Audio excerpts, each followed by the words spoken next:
कड़ाके की ठंड से जमने लगा उत्तराखंड। चमोली से लेकर औली तक बिछी बर्फ की चादर। मौसम विभाग ने जारी किया बारिश और बर्फबारी का अलर्ट।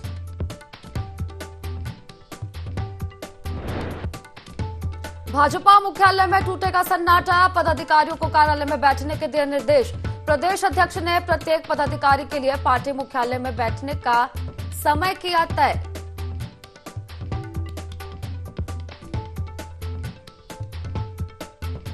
पूर्व आईएफएस किशन चंद के खिलाफ ईडी की कार्रवाई। मनी लॉन्ड्रिंग के मामले में 31 करोड़ की संपत्ति हुई अटैच। पोखरो कॉर्बेट टाइगर सफारी से जुड़ा है मामला।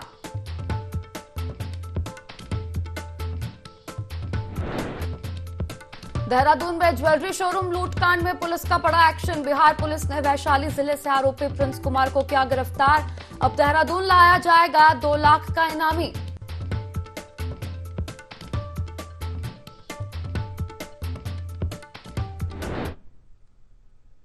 नमस्कार, देवभूमि लाइव में आप सभी का बहुत स्वागत है और मैं हूं आपके साथ दिशा। अब हेडलाइंस के बाद सीधे खबरों का रुख करेंगे। बड़ी खबर आपको देहरादून से बता रहा है, जहां भाजपा मुख्यालय में अब सन्नाटा टूटेगा। आपको बता दें, भाजपा ने वरिष्ठ पदाधिकारियों को अब ड्यूटी पर लगा दिया है। प्रदेश अध्यक्ष महेंद्र भट्ट ने समन्वय के लिए कई वरिष्ठ पदाधिकारियों को जिम्मेदारी सौंपी है और प्रदेश पदाधिकारियों को भाजपा मुख्यालय में बैठने की जिम्मेदारी प्रदेश अध्यक्ष ने सौंपी है। खबर देहरादून से बता रहे हैं आपको, जहां भाजपा प्रदेश अध्यक्ष महेंद्र भट्ट ने पार्टी पदाधिकारियों को प्रदेश मुख्यालय में बैठने के निर्देश दिए हैं और अब प्रदेश मुख्यालय में सन्नाटा टूटता नजर आएगा। प्रदेश मुख्यालय में बारी बारी से बैठने के निर्देश प्रदेश अध्यक्ष महेंद्र भट्ट द्वारा जारी किए गए हैं पार्टी के पदाधिकारियों के लिए।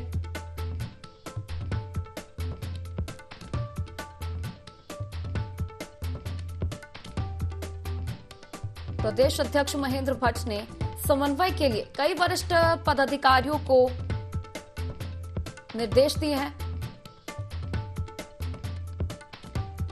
भाजपा मुख्यालय में इस निर्देश से अब सन्नाटा टूटता नजर आएगा। कई वरिष्ठ पदाधिकारियों की ड्यूटी अब प्रदेश अध्यक्ष द्वारा प्रदेश मुख्यालय में लगा दी गई है। बारी बारी से बैठने के निर्देश कार्यकर्ताओं और पदाधिकारियों को सौंपे गए हैं।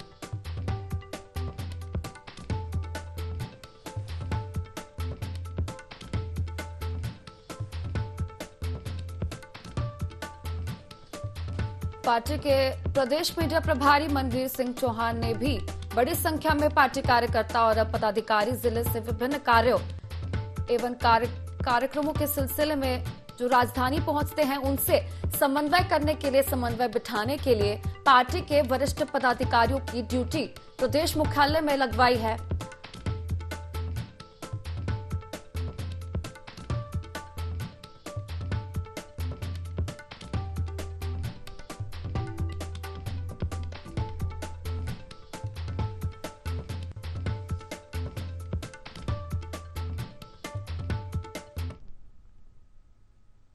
दून अस्पताल में एचआईवी से पीड़ित मरीजों के लिए एआरटी सेंटर की शुरुआत जल्द होने जा रही है। दरअसल एनएमसी की गाइडलाइन में हर मेडिकल कॉलेज में एक डेडिकेटेड एआरटी सेंटर की स्थापना के निर्देश सौंपे गए हैं। उसी के पालन में अस्पताल प्रबंधन अब जुट गया है।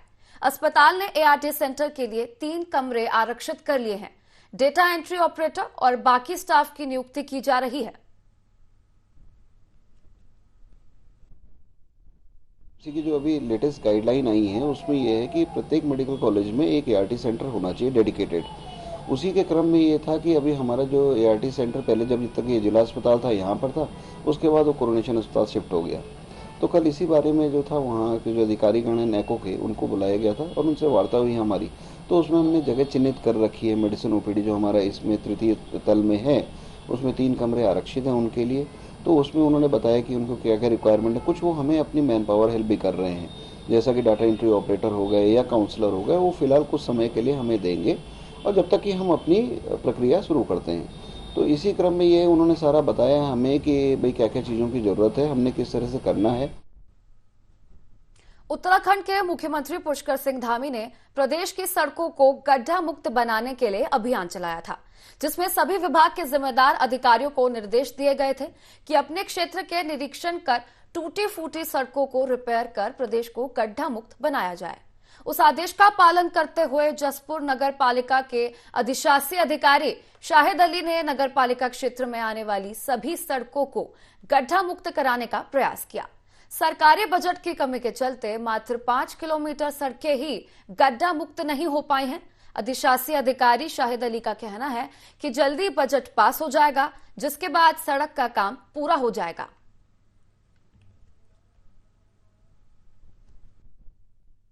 करीब सभी सड़कें गड्ढा मुक्त हो गई हैं। 5 से 6 किलोमीटर सड़कें रह गई हैं शेष, जिनके प्रस्ताव हमने तैयार कर दिए हैं और धनराशि की मांग के लिए शासन को प्रेषित किए जाने हैं। धनराशि प्राप्त हो जाएगी, उसके बाद हम टेंडर करके उनको सड़कों को भी गड्ढा मुक्त कर दिया जाएगा।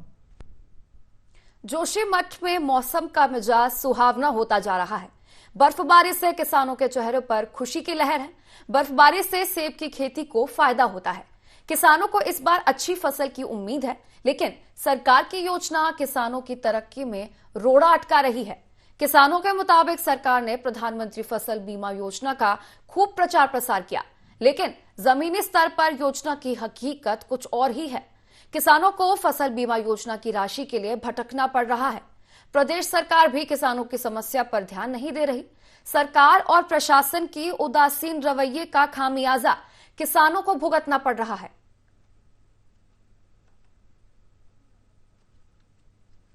तो देखिए, जोशीमठ में मौसम अब बदलता नजर आ रहा है। सुहावना मौसम जोशीमठ में देखने को मिल रहा है, क्योंकि बर्फबारी हो रही है। बर्फबारी से किसानों के चेहरों पर अलग ही खुशी अब देखने को मिल रही है। बर्फबारी के मौसम के चलते सेब की खेती को फायदा मिलता है और किसानों को इस बार अच्छी फसल की उम्मीद है। अच्छी बर्फबारी जोशीमठ में इस बार देखने को मिल रही है, लेकिन सरकार की योजना किसानों की तरक्की में रोड़ा बन रही है। किसानों के मुताबिक सरकार ने प्रधानमंत्री फसल बीमा योजना का खूब प्रचार प्रसार किया है, लेकिन इस योजना को जमीनी स्तर धरातल तक उतार नहीं पाई और इसको लेकर हकीकत कुछ और ही है। किसानों को फसल बीमा योजना की राशि के लिए दर दर भटकना पड़ रहा है। इस योजना का लाभ किसानों तक नहीं पहुंच पा रहा है। इसको लेकर किसान परेशान हैं।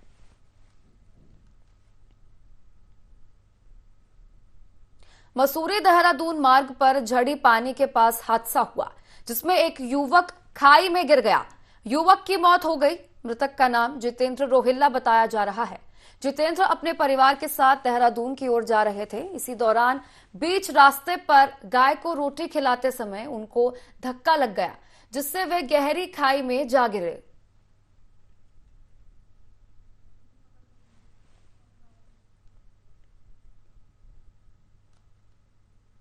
धामी सरकार ने पीआरडी जवानों से कुत्ता घुमाने और बर्तन मंजवाने के आरोपों पर जांच बैठा दी है। युवा कल्याण निदेशालय ने देहरादून के जिला युवा कल्याण अधिकारी को इस मामले की जांच कर रिपोर्ट देने को कहा है। वहीं इस मामले में निलंबित हुए पीआरडी जवान सुनील लखरवाल ने बड़ा खुलासा करते हुए कहा कि 31 अक्टूबर को परिवहन विभाग से उन्हें कार्य मुक्त के आदेश प्राप्त हो गए थे। उसके बाद वे कहीं भी कार्य नहीं कर रहे हैं। इस पूरे प्रकरण में उनका कहना है कि पीआरडी निदेशक पूरे मामले को गुमराह कर रहे हैं और जब भी निदेशक के पास अपनी मांगों को लेकर कोई भी पीआरडी जवान जाता है तो उन्हें समय नहीं दिया जाता। आपको बता दें कि युवा कल्याण एवं खेल मंत्री रेखा आर्य ने पूरे मामले के जांच के आदेश दे दिए हैं।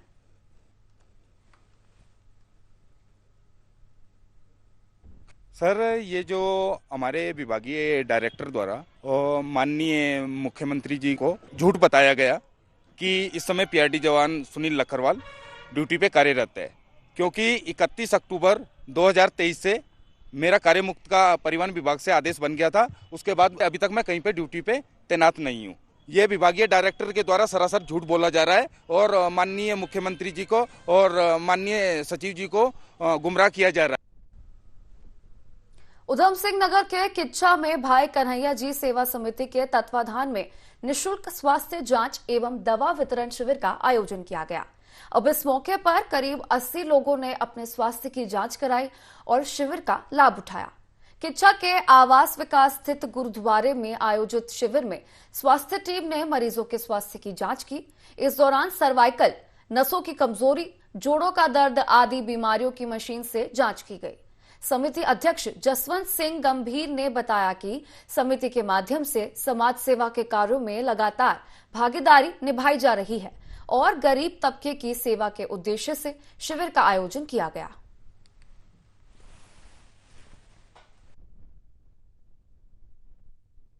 स्पाइन से रिलेटेड प्रॉब्लम के ज़्यादा पेशेंट्स थे। कमर के दर्द के, पैरों में दर्द, कमर से निकलता हुआ पैरों में दर्द, गर्दन के दर्द की शिकायत वाले पेशेंट थे। कुछ पेशेंट ब्रेन से रिलेटेड भी थे जिनको दौरे की शिकायत थी। सिर के चोट वाले पेशेंट भी काफ़ी देखे मैंने यहाँ पर। उसका पर्टिकुलर ट्रीटमेंट जो चाहिए होता है वो ट्रीटमेंट के बारे में बताया, क्या सावधानियाँ उनको रखनी है उसके बारे में मैंने उनको जागरूक किया। भाई कन्हैया जी सेवा सोसाइटी पिछले करीब 18-20 साल से कार्यरत है, जिनका उद्देश्य है ज़रूरतमंद की सेवा, चाहे वो किसी मरीज की सेवा हो, अन्यथा किसी बच्ची का विवाह हो, किसी बच्चे की पढ़ाई हो, इस तरीके के कार्यक्रम आयोजित करती है ये। तो इसी उपलक्ष्य में ये आज जो मरीजों का यहाँ पर बुलावा किया है ताकि जो कमज़ोर वर्ग के लोग हैं वो चिकित्सा सुविधा अच्छी से अच्छी प्राप्त कर सकें। इसमें हमारे भाई मन्नू जी, संधू जी और चीमा ट्रामा सेंटर से जो टीम आई हुई है वो पूरी अच्छे से नसों की जांच और दवाइयाँ। बड़ी खबर देहरादून से बता रहा आपको, जहां भाजपा मुख्यालय में अब सन्नाटा टूटेगा। भाजपा ने वरिष्ठ पदाधिकारियों की ड्यूटी लगा दी है। प्रदेश अध्यक्ष महेंद्र भट्ट ने समन्वय के लिए कई वरिष्ठ पदाधिकारियों को ये जिम्मेदारी सौंपी है। आपको बता दें, प्रदेश पदाधिकारियों को भाजपा मुख्यालय में बैठने की जिम्मेदारी प्रदेश अध्यक्ष महेंद्र भट्ट द्वारा सौंपी गई है।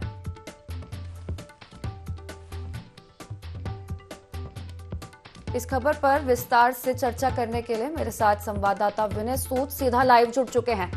विनय, अब भाजपा मुख्यालय में बैठने के लिए तमाम जो वरिष्ठ नेता हैं भाजपा के, जो पदाधिकारी हैं, उनकी ड्यूटी लगा दी गई है कि उनको अब भाजपा के मुख्यालय में बैठना होगा। तो कहीं ना कहीं इस कदम के बाद, इस निर्देश के बाद भाजपा मुख्यालय में जो सन्नाटा पसरा रहता था वो भी टूटता नजर आएगा। जी त्रिशा, आपको बता दें कि जिस तरह से यहाँ पर बीजेपी की बात की जाए, बीजेपी का जो मुख्यालय है यहाँ पर जो अब ड्यूटी लगाई गई है प्रदेश अध्यक्ष महेंद्र भट्ट ने, तो ऐसे में देखा जा सकता है कि किस तरीके से जो है यहाँ पर अब जो पदाधिकारी हैं, वरिष्ठ पदाधिकारी बीजेपी के हैं, वो यहाँ पर उनको समन्वय के तहत जो है यहाँ पर उनकी ड्यूटी लगाई गई है कि किस तरीके से जो है यहाँ पर जो चुनाव होने हैं, लोकसभा के जो चुनाव होने हैं, उसको लेकर भी पूरी रणनीति के साथ बीजेपी लगातार कार्य कर रही है। तो ऐसे में देखा जा सकता है कि पूरी तैयारी के साथ बीजेपी यहाँ पर जितने भी पदाधिकारी हैं, बीजेपी के वरिष्ठ पदाधिकारी, उनकी जो ड्यूटी है वो लगाई गई है और हर तरह से जो मोर्चा संभालने की अगर बात की जाए तो बीजेपी लगातार यहाँ पर अपनी पार्टी को मजबूत करने के लिए कार्य करती है। तो ऐसे में देखा जा सकता है प्रदेश के मुख्यमंत्री पुष्कर सिंह धामी भी जो है इस दौरान यहाँ पर निर्देश देते हुए जो है नजर आते हैं कि हर तरह से जो पार्टी है, पार्टी को किस तरीके से और मजबूत किया जाए। तो देखा जा सकता है कि तमाम जो प्रयास हैं इस दौरान बीजेपी सरकार यहाँ पर कर रही है। जिस तरह से प्रदेश अध्यक्ष महेंद्र भट्ट ने यहाँ पर पदाधिकारियों की ड्यूटी लगाई है, वरिष्ठ पदाधिकारी जो बीजेपी के हैं, चाहे वो विधायक खजानदास हो या फिर उपाध्यक्ष हो या फिर बड़े जो जितने भी बीजेपी के यहाँ पर पदाधिकारी हैं, उन सभी की जो ड्यूटी है इस दौरान यहाँ पर लगाई गई है। जी विनय, ऐसी खबरें भी आई हैं सामने कि इन वरिष्ठ पदाधिकारियों के जो मुख्यालय में बैठने की जो ड्यूटी लगाई गई है, समय भी अब फैसला लिया जा चुका है कि किस समय और किस तिथि पर कौन कौन से पदाधिकारी भाजपा मुख्यालय में बैठेंगे।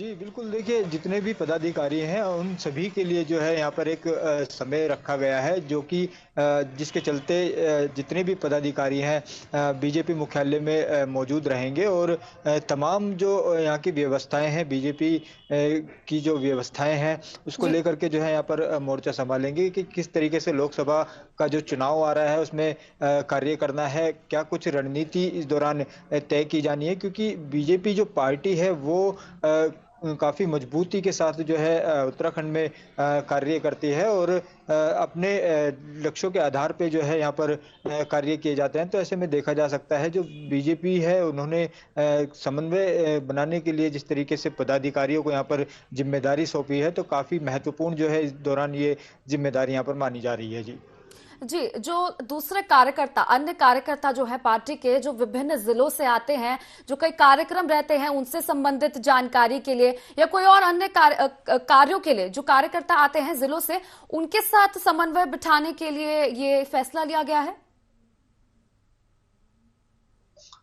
जी बिल्कुल, अलग अलग जिलों से जिस तरह से जो भी यहाँ पर पदाधिकारी पहुंचते हैं बीजेपी मुख्यालय में, वो किस तरीके से अपने क्षेत्र में कार्य कर रहे हैं, क्या कुछ रणनीति जो है इस दौरान तय की जानी है, सभी चीज़ों को लेकर के जो है महत्वपूर्ण भूमिका निभाने के लिए लगातार बीजेपी कार्य करती रहती है। तो ऐसे में देखा जा सकता है जो जिम्मेदारी यहाँ पर इस दौरान प्रदेश अध्यक्ष महेंद्र भट्ट ने पदाधिकारियों को दी है, तो इससे जो अलग जो जिले हैं, सभी जिलों से जो कार्यकर्ता बीजेपी मुख्यालय में पहुंचेंगे तो उनको किस तरीके से जो है आगे रणनीति के तहत कार्य करने हैं, क्या कुछ विशेषताएं रहनी है, क्या कुछ प्रमुखताएं इस दौरान यहाँ पर रहेंगी, तो उन सभी चीजों को लेकर के जो भी मॉनिटरिंग होगी इस दौरान बीजेपी मुख्यालय से की जाएगी। जी जी बिल्कुल विनय, तो कुल मिलाकर कहा जा सकता है कि लोकसभा चुनाव के मद्देनजर ये बड़ा फैसला प्रदेश अध्यक्ष महेंद्र भट्ट द्वारा लिया गया है। पदाधिकारियों की अब ड्यूटी लगाई जाएगी प्रदेश मुख्यालय में। शुक्रिया आपका जुड़ने के लिए और ये तमाम जानकारी साझा करने के लिए।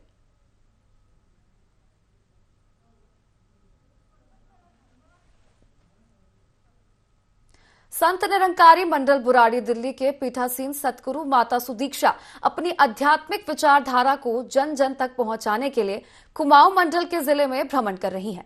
अब इस दौरान बागेश्वर के ऐतिहासिक नुमाइश मैदान में माता सुदीक्षा की अध्यक्षता में जनसभा का आयोजन किया गया।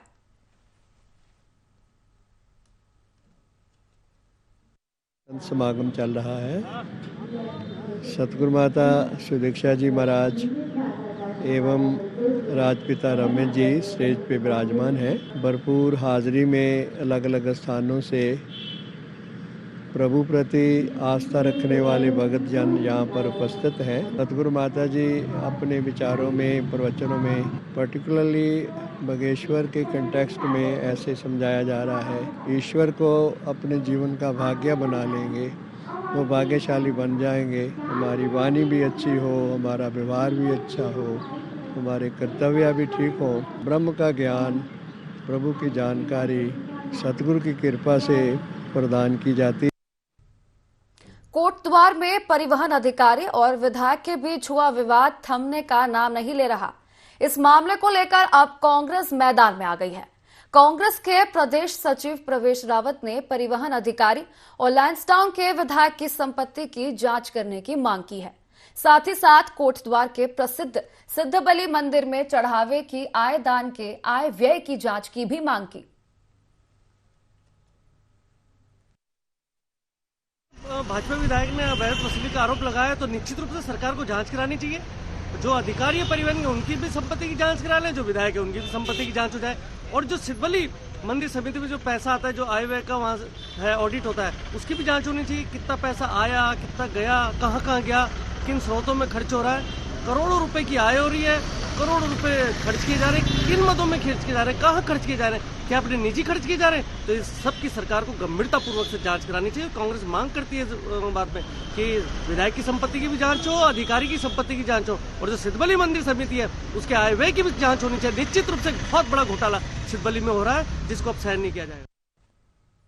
उत्तराखंड के मुख्यमंत्री पुष्कर सिंह धामी ने प्रदेश की सड़कों को गड्ढा मुक्त बनाने के लिए अभियान चलाया था, जिसमें सभी विभाग के जिम्मेदार अधिकारियों को निर्देश दिए गए थे कि अपने क्षेत्र के निरीक्षण कर टूटे फूटे सड़कों को रिपेयर कर प्रदेश को गड्ढा मुक्त बनाया जाए। उस आदेश का पालन करते हुए जसपुर नगर पालिका के अधिशासी अधिकारी शाहिद अली ने नगर पालिका क्षेत्र में आने वाली सभी सड़कों को गड्ढा मुक्त कराने का प्रयास किया। सरकारी बजट की कमी के चलते मात्र 5 किलोमीटर सड़कें ही गड्ढा मुक्त नहीं हो पाई।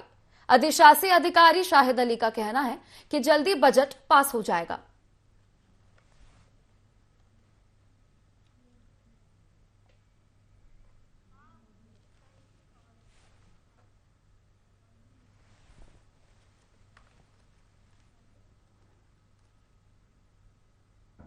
देहरादून के एसएसपी अजय सिंह ने सहारनपुर रोड का निरीक्षण किया। अब इस दौरान एसएसपी ने देखा कि इन क्षेत्रों में दुकानों के पास पार्किंग पर्याप्त नहीं है, जिससे कई वाहन सड़क या फुटपाथ पर खड़े किए जाते हैं। हालांकि एसएसपी अजय सिंह ने इस मामले में सुधार को लेकर व्यापारियों से बात की और शहर कोतवाली पुलिस को व्यवस्था सुधारने की हिदायत भी दी।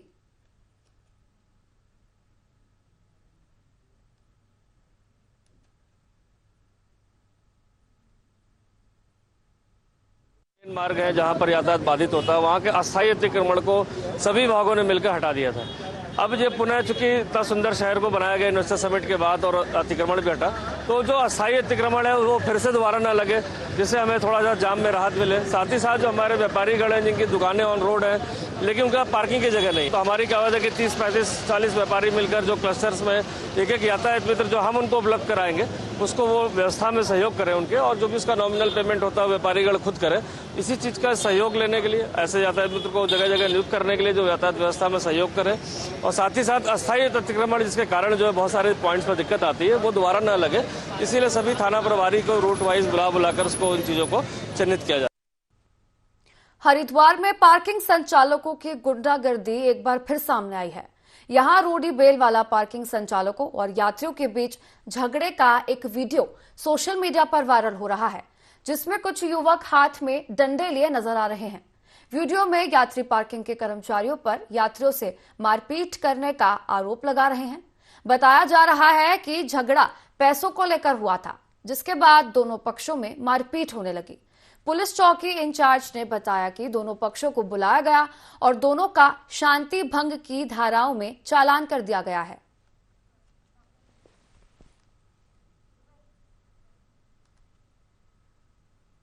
उत्तरकाशी के गंगोत्री यमुनोत्री धाम से मौसम की पहली बर्फबारी शुरू हो चुकी है। मां गंगा के शीतकालीन प्रवास मुखबा में भी लगातार बर्फबारी जारी है, जिससे स्थानीय काश्तकारों ने राहत की सांस ली। आपको बता दें कि इस क्षेत्रों में सेब की बागवानी की जाती है। ऐसे में ये बर्फबारी सेब के पौधों के लिए अमृत का काम करेगी, लेकिन ठंड के कारण मवेशियों के लिए चारा और बच्चों को स्कूल भेजने में परेशानी आ रही है।